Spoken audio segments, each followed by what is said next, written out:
Hi hello வணக்கம், welcome back to Tilaks Mani YouTube channel. இந்த பதிவில் வந்து நம்ம என்ன பார்க்க போகிறோம்னு பார்த்தீங்கன்னா வந்து மார்கழி மாதத்தில் வந்து எல்லாருக்கும் வந்து வீட்டு நிலவாசலிலும் பூஜாரையிலும் விளக்கேற்றதுக்கு வந்து ரொம்பவே ஆசையாக இருக்கும். ஆனால் வந்து குளிச்சுட்டு தான் வந்து பூஜாரைக்குள்ளே செல்ல வேண்டும். நான் இந்த பதிவில் வந்து என்ன கொடுக்க போகிறேன்னு பார்த்தீங்கன்னா, உங்களுக்கு விளக்கேற்ற ஆசையாக இருந்தால் இந்த குளிர்காலத்தில் வந்து உங்களுக்கு குளிக்க முடியலன்னா நான் சொல்கிற முறைப்படி வந்து நீங்கள் வந்து வீட்டில் வந்து மார்கழி மாதம் முழுவதும் வந்து விளக்கேற்றி வழிபாடு செய்யுங்கள். நிச்சயமாக உங்களுடைய வேண்டுதல்கள் பிரார்த்தனைகள் அனைத்தும் நிறைவேறும். மேலும் வந்து தினமும் வாசலை தொளிச்சிட்டு தான் வந்து விளக்கேற்றி வழிபாடு செய்யணுமா. மாதவிடாய் காலத்தில் வந்து எவ்வாறு வந்து விளக்கேற்றி வழிபாடு செய்யலாம்னு சொல்லிட்டு தான் இந்த பதிவில் இருக்குது. கண்டிப்பாக இந்த பதிவு எல்லாத்துக்குமே ரொம்ப யூஸ்ஃபுல்லாக இருக்கும். கண்டிப்பாக ஸ்கிப் பண்ணாமல் எல்லாரும் கடைசி வரைக்கும் பாருங்க. நம்மளுடைய சேனலை சப்ஸ்கிரைப் பண்ணாமல் பார்க்குறவங்க கண்டிப்பாக சப்ஸ்கிரைப் பண்ணிட்டு பாருங்க. வாங்க இப்போ நம்ம வீடியோக்குள்ள போகலாம். பொதுவாகவே வந்து மார்கழி மாதம் என்றால் வந்து ஒரு புனிதமான மாதம்ங்க. இந்த மாதம் வந்து முழுவதுமே வந்து தெய்வ வழிபாட்டிற்கு வந்து அர்ப்பணிக்கப்பட்ட மாதம் தான் இந்த மார்கழி மாதம். மார்கழி மாதம்னாலே வந்து பெண்களுக்கு வந்து என்ன ஞாபகம் வரும்னு பார்த்தீங்கன்னா, கோலம் போடுறதா வந்து ஞாபகம் வரும்.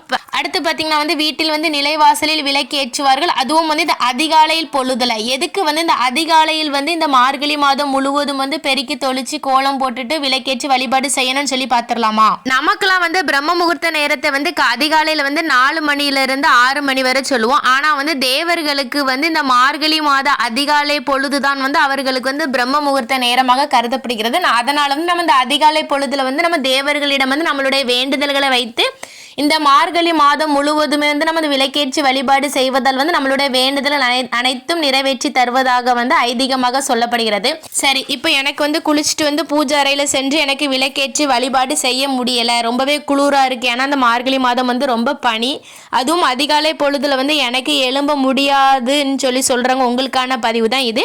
நீங்கள் வந்து கண்டிப்பாக வந்து பூஜை அறையில் விளக்கேற்றி வழிபாடு செய்யணும்னு கிடையாது.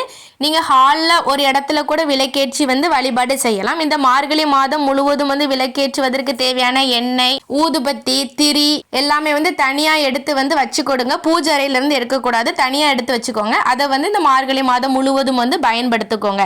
ஏன்னா வந்து நீங்க வந்து பூஜை அறைக்கு சென்றா மட்டும்தான் வந்து குளிச்சுட்டு வந்து நீங்க உள்ள போக முடியும். அதனால வந்து நீங்க வந்து குளிக்காம வந்து காலையில எழும்பி வந்து பிரஷ் பண்ணிட்டு கை கால் கழுவிட்டு வந்து நீங்க வந்து இந்த விளக்கு வந்து நீங்க வந்து ஏற்றி வைத்து வந்து வழிபாடு செய்யலாம். மார்கழி முழுவதுமே இந்த மாதிரி விளக்கேற்றி வழிபாடு செய்யலாம். பெண்கள் வந்து மாதவிடாய் காலத்திலும் இந்த விளக்கேற்றி வழிபாடு செய்யலாம். ஏன்னா வந்து பூஜை அறையில தான் செல்லக்கூடாது. நம்ம வந்து பூஜை அறையில வந்து விளக்கேற்றல, பூஜை அறைக்கு வெளியே ஒரு ஹாலில் தான் நம்ம விளக்கேற்றி வழிபாடு செய்கிறோம். அதனால வந்து கண்டிப்பாக வந்து விளக்கேற்றி வழிபாடு செய்யலாம். நிறைய பேருக்கு டவுட் இருக்கும், பூஜை அறையில் விளக்கேற்றதுனால நம்மளுடைய பிரார்த்தனைகள் எல்லாம் நிறைவேறும்னு சொல்லி டவுட் இருக்கும். ஆனால் அப்படி யாருமே வந்து நினைக்காதீங்க. கண்டிப்பாக வந்து மனமுருக வந்து நீங்கள் வந்து விளக்கேற்றி வழிபாடு செய்யுங்கள். நிச்சயமாக உங்களுடைய பிரார்த்தனைகள் அனைத்தும் நிறைவேறும். இந்த மாதிரி வீட்டுக்கு உள்ள வந்து நீங்கள் வந்து விளக்கேற்றி வழிபாடு செய்வதால் வந்து கண்டிப்பாக வந்து காலையிலே வந்து தொளிக்க வேண்டிய அவசியம் கிடையாது. இப்படி நீங்கள் வந்து மார்கழி மாதம் முழுவதும் வந்து விளக்கேற்றி வழிபாடு செய்வதால் உங்கள் வாழ்க்கை வெளிச்சமாக மாறும். ஏன்னு பார்த்தீங்கன்னா வந்து இது வந்து தேவர்களுக்கு எல்லாமே உகந்த மாதமாக அமைகிறது. மேலும் இந்த மார்கழி மாதம் வந்து ரொம்ப விசேஷமான மாதமாக அமைகிறது. ஏன்னு பார்த்தீங்கன்னா சிவபெருமானுக்குரிய விரத நாளான திருவாதிரை நாளுமே இந்த மார்கழி மாதத்தில் தான் வருகிறது. பெருமாளுக்குரிய வைகுண்ட ஏகாதசி அப்படிங்கிற திருநாளுமே இந்த மார்கழி மாதம் தான் வருகிறது. அதனால வந்து இந்த மார்கழி மாதம் வந்து இறை வழிபாட்டிற்காக வந்து அர்ப்பணிக்கப்பட்ட ஒரு மாதமாக அமைகிறது. எதுக்காக வந்து குளிக்காம வந்து வீட்டில் வந்து ஒரு அறையில வந்து விளக்கேற்றி வழிபாடு செய்யலாம் சொல்லி பார்த்தீங்கன்னா வந்து நம்ம இந்த உடம்பு நல்லா இருந்தால் தான் நாம் வந்து இறை வழிபாடு வந்து செய்ய முடியும். அதனால தான் நிறைய பேருக்கு வந்து இந்த பனி வந்து ஒத்துக்கிடாது. சளி இருக்கிறவங்களுக்கு தான் வீசிங் ப்ராப்ளம்லாம் வரும். அது எல்லாமே வந்து நம்ம பார்த்துக்கிட்டு தான் வந்து நம்மளுடைய விரதம் வேண்டுதல் எல்லாமே வைக்க வேண்டும். ஏன்னு பார்த்தீங்கன்னா உடல் வந்து அதுக்கு வந்து ஒத்துழைப்பு தர வேண்டும். ஒத்துழைப்பு தந்தால் தான் நான் வந்து நம்மளுடைய முழு மனதோடு வந்து நம்ம வந்து இறை வழிபாடு செய்வதற்கு ஏற்றதாக அமையும். அதனால வந்து கண்டிப்பா வந்து நான் வந்து மேலே சொன்ன முறைப்படி வந்து நீங்க வந்து வீட்டில் வந்து விளக்கேற்றி வழிபாடு செய்யுங்கள்.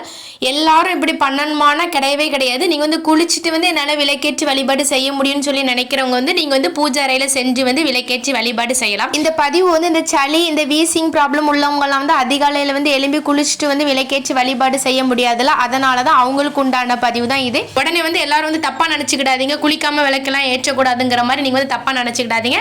நான் இந்த கொடுத்துருக்க விளக்கத்தை வந்து நீங்க வந்து ஃபர்ஸ்ட்ல இருந்து தெளிவா பாத்தீங்கன்னா நான் என்ன சொல்லியிருக்கேன்னு சொல்லிட்டு உங்களுக்கு தெளிவா புரியும். அதனால இந்த வீடியோவை எல்லாருமே ஸ்கிப் பண்ணாம பாத்துருங்க. ஓகே ஃப்ரெண்ட்ஸ், இப்படி தான் வந்து மார்கழி மாதம் முழுவதும் வந்து விளக்கேற்றி வழிபாடு செய்யணும். ஆனால் வந்து எக்காரணத்தை கொண்டு வந்து இடையில் வந்து விளக்கேற்றுவதை வந்து நிறுத்தி விடாதீர்கள்.